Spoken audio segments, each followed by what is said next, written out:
From the Heart, folk art on paper recently opened at the Museum of Fine Arts in St. Petersburg. It's a genre that is a compelling contribution to American art and culture. And here to explain this morning is curator Catherine Pill, along with collector Jim Sweeney, who contributed many of the works in this exhibit. Good morning to both of you. So glad to have you here this morning. Good morning. Thanks for having us. So let's start with you. And how do you kind of describe what this exhibit is? And number one, what folk art is, too. This is a pretty cool genre of art.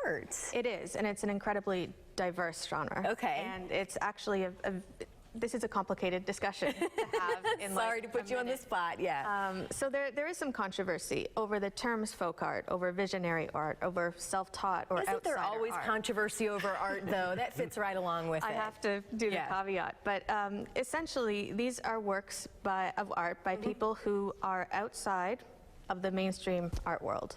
But we do have to be very sensitive to the fact that they're not outside their own worlds. Right, so, yeah. So maybe not considered professional artists? Is that what we're kind of hinting at? And certainly self-taught, meaning that they have not studied in a recognized academic tradition. Okay. Well, and let's go ahead and get to some of the pictures, because I think this might help people get their mind around what it is, and you can kind of explain. Oh, yeah. So this is Nelly Mayro.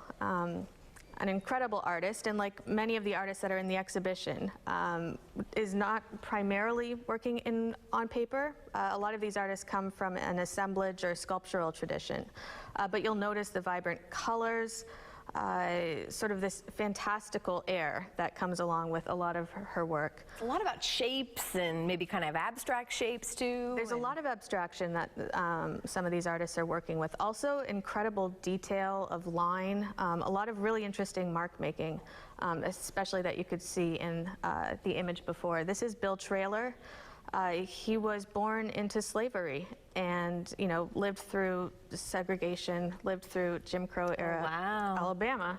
Yeah. And he's incredibly well known now, and he worked on a lot of discarded materials from the street. He worked right on the street in Montgomery, Alabama. Oh, wow. Well, and Jim, I want to hear your story now, and I think this is so cool that you had a hand in making sure that a museum like this has an exhibit like this. How many pieces did you, I guess, say donate to the museum? Is that the right word? We've donated about 50 folk art pieces so far, but we're still working on it. Yeah. So why was this important, do you think, to kind of pass on your collection to a museum where the public can come and see this? Why did you and your wife feel that this is where this work needed to be? Well, I guess the case, if you like something enough, so you want other people to see it. And what was it about folk art that you and your wife tended to gravitate? Well, we lived in Atlanta for most of my working career. In Atlanta? And that's a real center for folk art, okay? Atlanta, Montgomery, Birmingham is sort of like the triangle. So we went to a lot of shows after my wife started working at the museum. We went about everything, really. And then we ran into a folk art dealer in Atlanta, and we visited her almost every Saturday, just about. And well, I love that. So your passion ignited there, then now it's here in St. Pete. How important is it we wrap it up? I mean, you guys just must be so thankful that there's people, like the Sweeneys who want to pass on what they have. There's not enough words. It hasn't been just from the heart. I mean, they've also contributed incredibly to our Prints by American Women Artists collection.